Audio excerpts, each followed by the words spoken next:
Bonjour tout le monde, aujourd'hui je vais aborder un thème spécial, c'est comment réussir sa vie.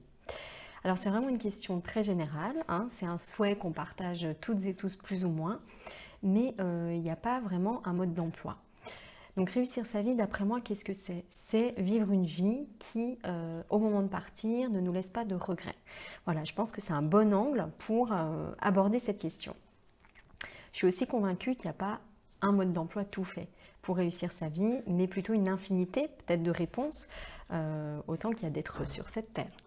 Mais j'ai quand même décidé d'aborder cette question sous un éclairage un peu particulier, une expérience, une enquête plus exactement que j'ai découverte il y a quelques temps, qui a été menée et une infirmière en Australie qui a interrogé en fait des personnes en fin de vie. Elle travaillait dans un service de soins palliatifs et donc elle accompagnait au quotidien des mourants.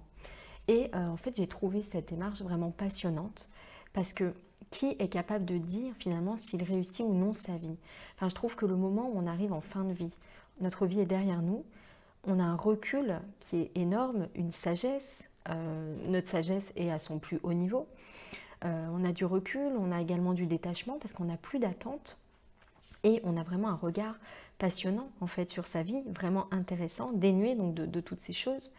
Et elle a réussi donc à compiler toutes les réponses de ces mourants à qui elle a demandé donc, quel est votre plus grand regret. Quel est votre plus grand regret? Et elle a compilé toutes ces réponses. Et elle a identifié donc les 5 plus grands regrets des personnes en fin de vie. Les 5 regrets les plus partagés en fait par toutes ces personnes. Et donc j'ai trouvé que c'était assez intéressant.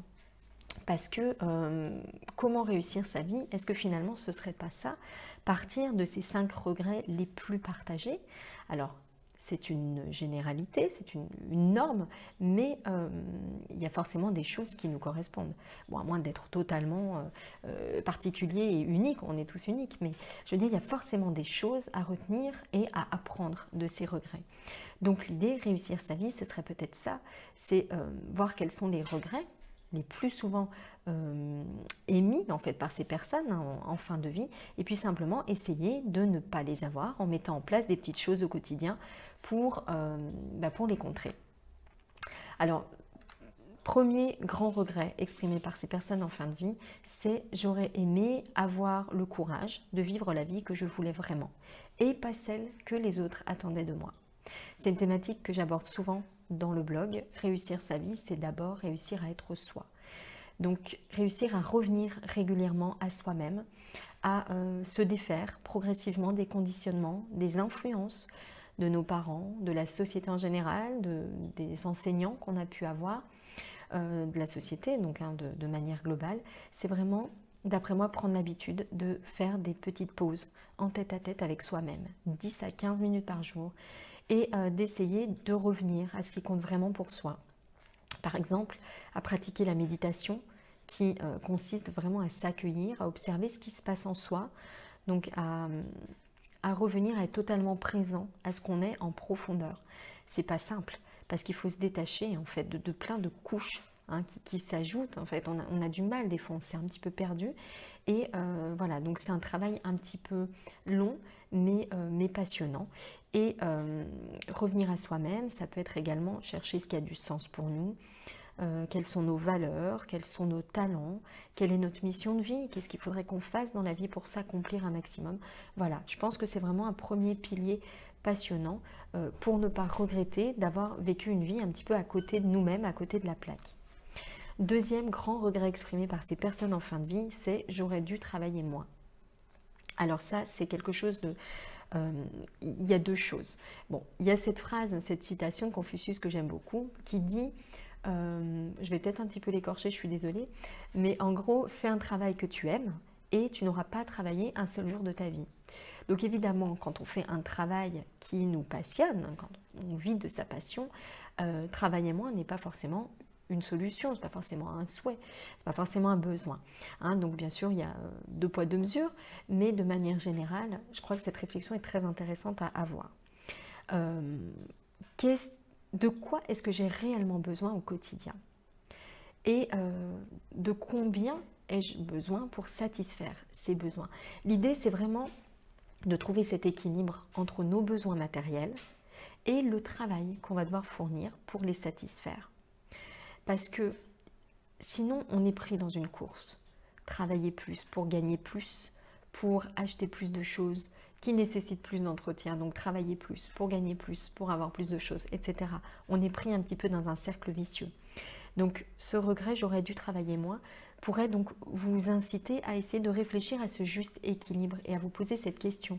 Où est-ce que vous mettez le curseur entre vos besoins, votre travail et ce que vous aimez vraiment faire?